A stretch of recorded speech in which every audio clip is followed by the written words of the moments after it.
Pasar Borong Selayang ditutup kerana COVID-19. Angkatan Tentera Malaysia ATM kemarin dilaporkan menutup secara keseluruhan Pasar Borong Selayang selepas tular beberapa keping gambar-gambar yang menunjukkan ia dipenuhi segelintir peniaga warga asing yang degil.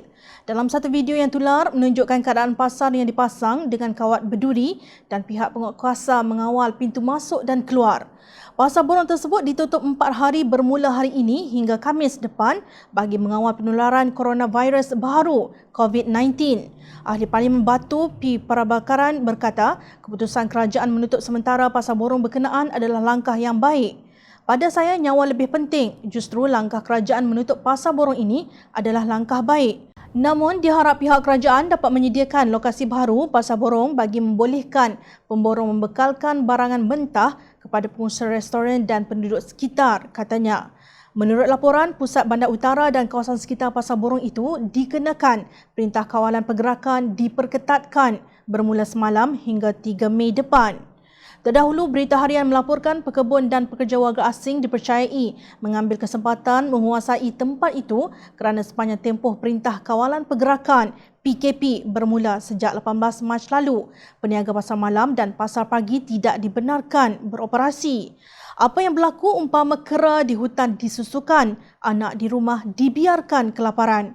Tempat tumpuan peniaga pasar malam tempatan menyisih sayur di kawasan berkenaan kini dikuasai warga asing.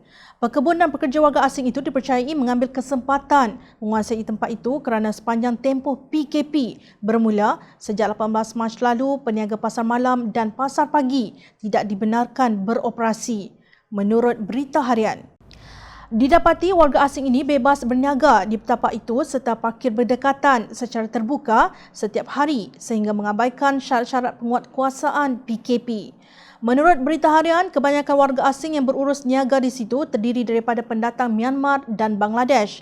Kawasan itu menarik kehadiran di antara 6 hingga 10 lori menghantar bekalan sayur-sayuran setiap hari ke situ yang kebanyakannya diangkut daripada kebun milik warga asing dari Banting, Kelang, Bukit Sentosa, Batu Arang dan Rawang. Setiap lori terbabit kemudian diuruskan 4 hingga 5 warga asing yang mengendalikan urus niaga dengan pembeli yang datang ke situ. Pelanggan mereka pula terdiri daripada warga asing yang mengendali kedai runcit di sekitar ibu kota, Selayang dan Rawang.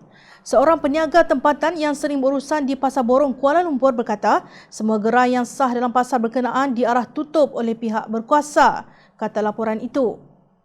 Sebelum itu, Ketua Pengarah Kesihatan Datuk Dr. Nur Hisham Abdullah dilaporkan berkata, Malaysia kini perlu memberi perhatian serius terhadap jangkitan COVID-19 dalam kalangan warga asing yang setakat ini sudah merekodkan 601 kes positif.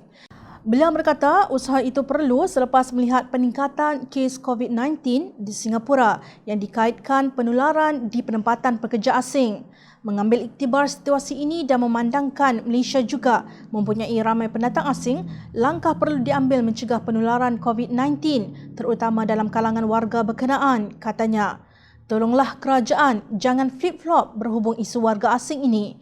Kebiasaan baru pasca COVID-19 hendaklah merangkumi dasar baru berhubung dengan pendatang asing. Rakyat sudah cukup meluat dengan keadaan sektor peruncitan yang kini dikuasai mereka yang tidak patuh kepada undang-undang negara. Orang tamak selalu rugi.